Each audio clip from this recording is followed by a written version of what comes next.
យោធាអ៊ីរ៉ង់អះអាងកាលពីថ្ងៃពុធថាសមត្ថភាពផ្នែកមីស៊ីលនិងយន្តហោះគ្មានមនុស្សបើកជាង 75% របស់ប្រទេសខ្លួននៅមិនទាន់ត្រូវបានប្រើប្រាស់នៅឡើយទេហើយការផលិតនៅតែបន្តធម្មតានេះបើយោងតាមការចុះផ្សាយរបស់សារព័ត៌មានអាណាឌូលូនៅក្នុងបទសម្ភាសន៍ជាមួយគេហទំព័រព័ត៌មានចាម៉ារ៉ាន់របស់អ៊ីរ៉ង់មេបញ្ជាការរងកងទ័ពអ៊ីរ៉ង់លោកឧត្តមស្នេហ៍ត្រីអាលីរីហ្សាស្ទៀលបានថ្លែងថាសមត្ថភាពផ្នែកមីស៊ីលនិងយន្តហោះគ្មានមនុស្សបើករបស់អ៊ីរ៉ង់ជាង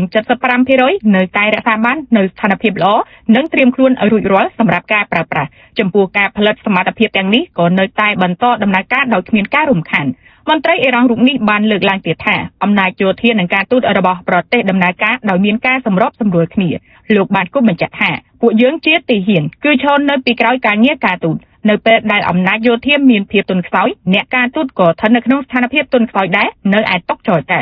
លោកបាននិយាយផ្លែផ្កាដាក់ទីក្រុង Washington ដែរថាសហរដ្ឋអាមេរិកបានផ្លាស់ប្ដូរគោលដៅនយោបាយរបស់ខ្លួនដោយលើកឡើងថានេះគឺជាសញ្ញានៃការបរាជ័យជាយុទ្ធសាស្ត្រ